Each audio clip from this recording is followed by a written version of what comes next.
guys, welcome back to Choose Your Own Path. So today we are focusing on our Dungeons and Dragons build. We're going to start playing maybe in the summertime. If I could build a table, that would be nice. If not, we'll just set it up with a table in the kitchen. But we need pieces. So Dungeons and Dragons is based on the mind. You play, I used to play in the 70s, 80s, I think it was in the 80s. And you had modulars and you had all the handbooks and everything, the monster guides and everything. But you could also have, as a DM, a person who makes his own kind of setup. With the visual effects that we have out nowadays, like we could print our own minis and caves and towns and whatever. There's so many good videos out there I've watched. You can make your own, and that's what we're doing. You can hear my printer in the background. So what I'm doing is I'm starting off by making stuff like doors for caves.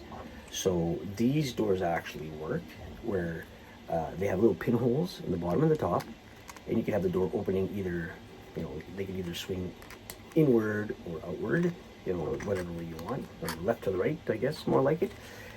And these I'll have to print.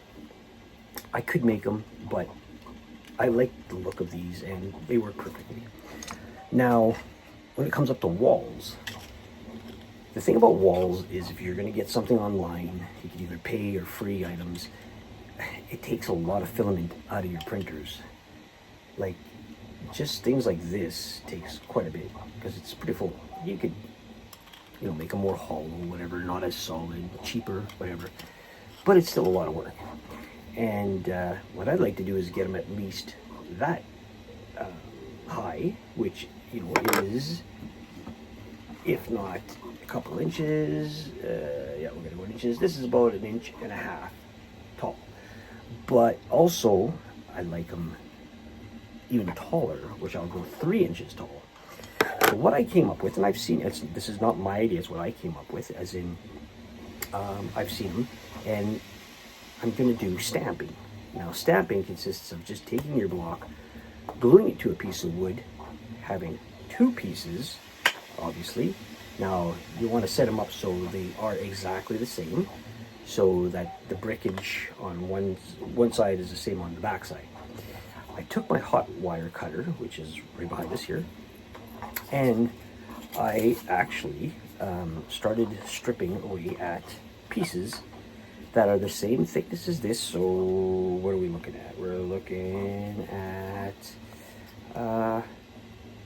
probably just under, I can't see, probably, let's do them in centimeters. So 1 centimeter wide is what the white is, and then the length is whatever you want. This one's 10, so 10 long, and I basically stack them one on top of the other, and the idea is to have this same piece sandwiched between these 2 pieces, and then put them in a vise and squeeze the shit out of them.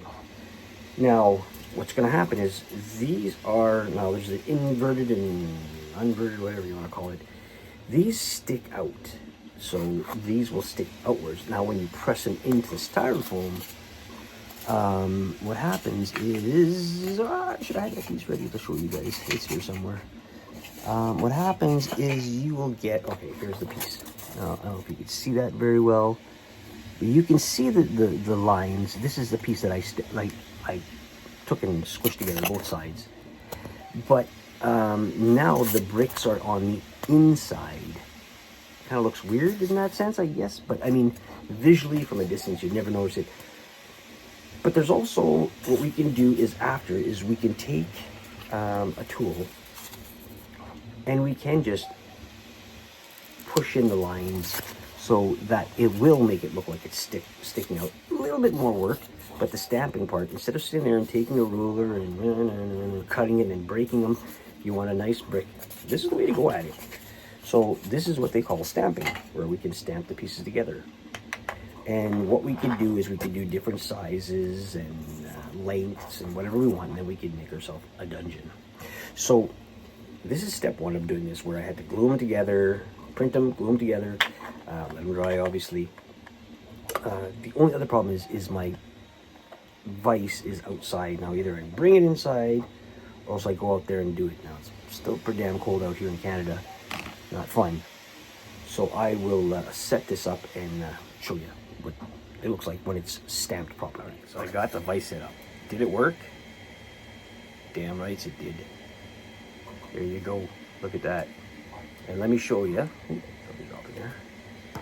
how it works. So,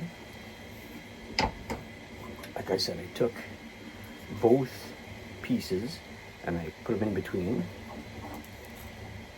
and using the vise on both sides, we have an image. Now we have an image of bricks. They're not huge, but then again, I'm not gonna make them huge. So all I did, again, was take a blank piece, sandwiched them in between. Now, sandwiching them between means you still gotta get them, level and flush to the wood. So that might be something I have to look into, but I mean, this is pretty damn close. And then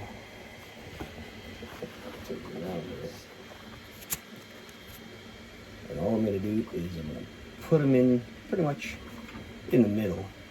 This is a bit, that's in there pretty good. In the middle. Give it maybe, I don't know, 1/2 turn, not even, because that's as much as I can get it. You know, and that's pretty tight. That's squeezing it pretty tight, I would say so. And then if I really wanted to, I hold on here, lift it up just a bit so the bottom gets a good squishing.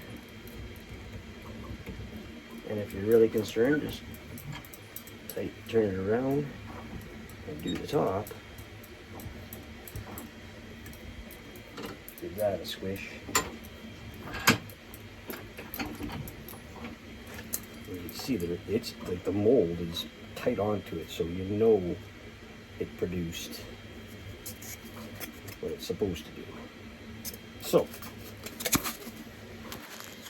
am I happy with that? You're damn right. Did it work? You're damn right. Will I do the rest of them? Sure, why not? So, anyway, next is to paint them up, but this will be the first video because it's already like a couple minutes in. And yeah, see you on the next one.